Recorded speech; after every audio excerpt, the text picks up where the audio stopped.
झोपड़ी में पाठशाला गरियाबंद। झोपड़ी में भविष्य गढ़ता नौनिहाल देश के छत्तीसगढ़ राज्य अंतर्गत के गरियाबंद जिले के शासकीय हथौड़ा के बच्चे।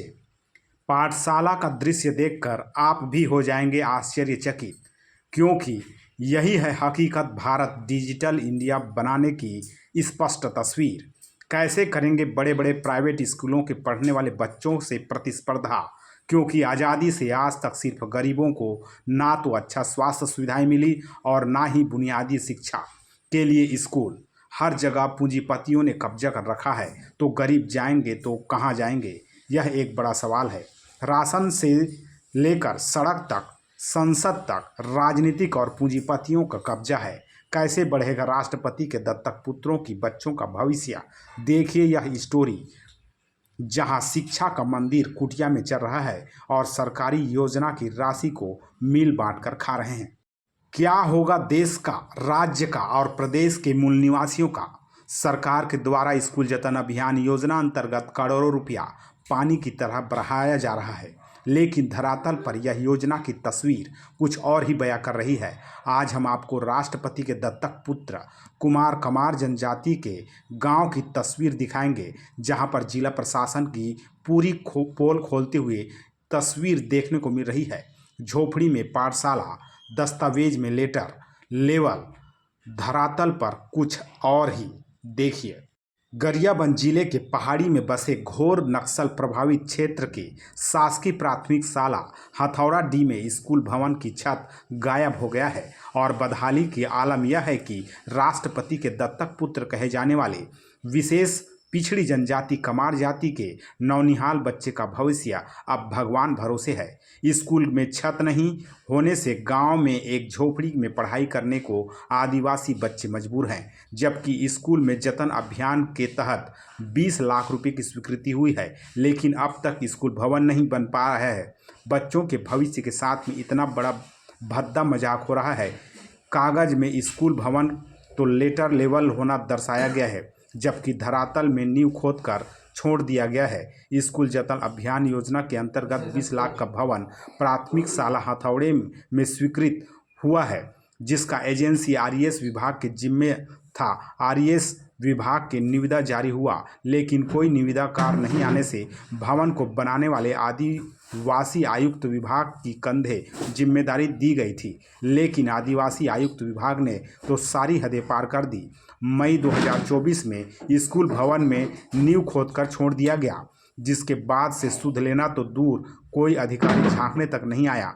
हाँ, इतना जरूर है कि अपनी पीठ थपथपाने के लिए सहायक आयुक्त आदिवासी विभाग के दस्तावेज में लेटर लेवल तक काम होना दर्शाया गया है, जबकि धरातल में नींव खोदकर छोड़ दिया गया है।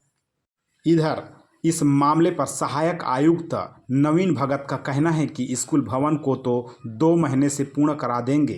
कागज में लेटर लेवल होने के बाद यह कहा गया कि दस्तावेज में त्रुटि हुई है।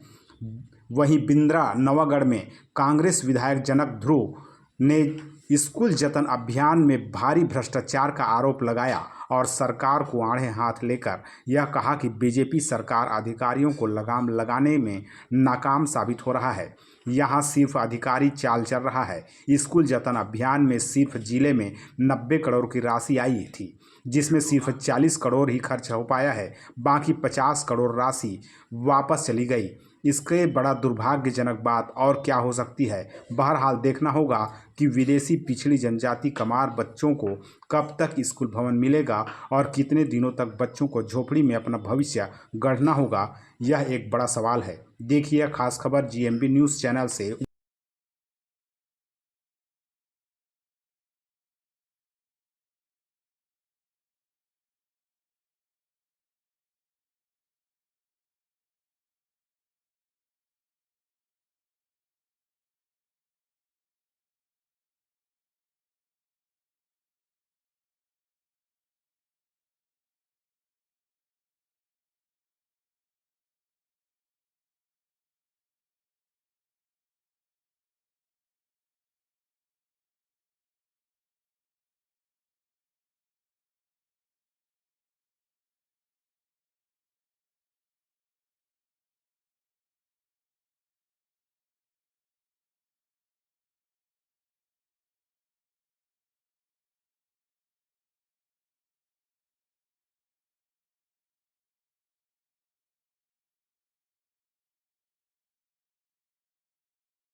सर स्कूल भवन अति जर्जर है, जो कि सूचना तो दिया गया है डिसमेंटल के रूप में, और भवन नहीं होने के कारण मैं क्लास यहीं ग्रामीणों के जो झोपड़ी में ही लगाता हूँ।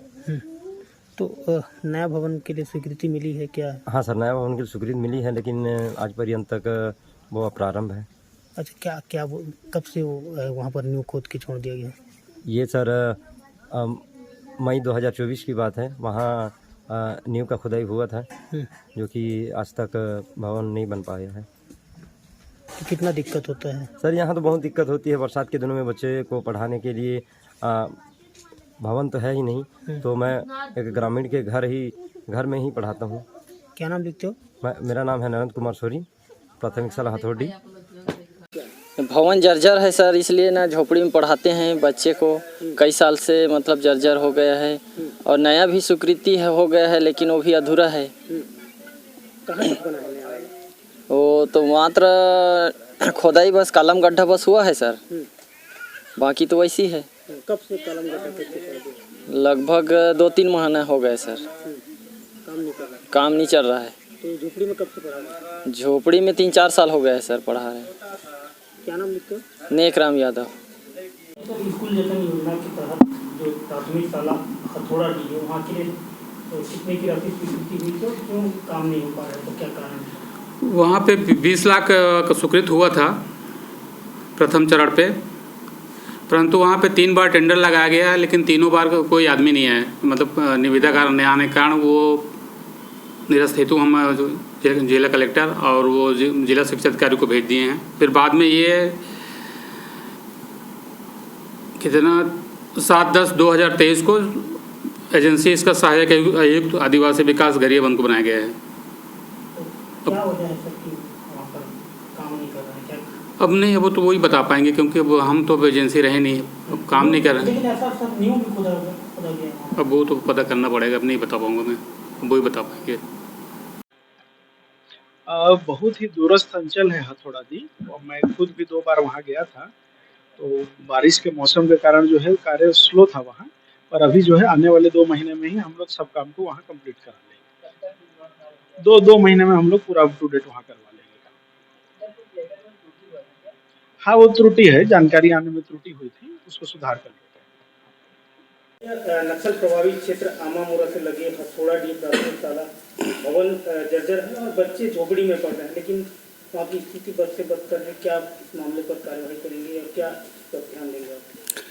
निश्चित रूप से जिस प्रकार से आपके माध्यम से मुझे जानकारी मिल रहा है कि गरियाबंद ब्लॉक के अंतर्गत आमामोरा वार्ड में, और वो भी हथौड़ा डी जैसे संवेदनशील क्षेत्र है, और जहाँ पे कमार भुंजिया विशेष पिछड़ी जनजाति जो राष्ट्रपति का दत्तक पुत्र है, वहाँ पे इस प्रकार के स्थिति निर्मित है। निश्चित रूप से इस पर हम बहुत जल्दी संज्ञान में ले करके, और आपके माध्यम से जो जानकारी मिली है उस संबंध से सक्षम अधिकारी जो इस विभाग के, उससे जानकारी लेंगे और उसको दिशा निर्देश करेंगे कि तत्काल इस पर, चूँकि एक गंभीर समस्या है और बच्चों के पढ़ाई का मामला है, तो निश्चित रूप से एक तरफ से स्कूल जतन का जो पैसा 20 लाख रुपए आया था आज तक नहीं बन पाया है, जो कि आरएस को दिया गया था, और आरएस भी नहीं बना पाया। ऐसे कई सैकड़ों स्कूल है जहाँ जो अभी तक नहीं बन पाया है, और इसी को लेकर के हमने पिछले विधानसभा में बात भी रखा था कि आज 90 करोड़ रुपया हमारी सरकार जब थी उस समय से स्वीकृत हुआ था, उसमें महज 40 करोड़ रुपया ही खपत हुआ, और 50 करोड़ रुपया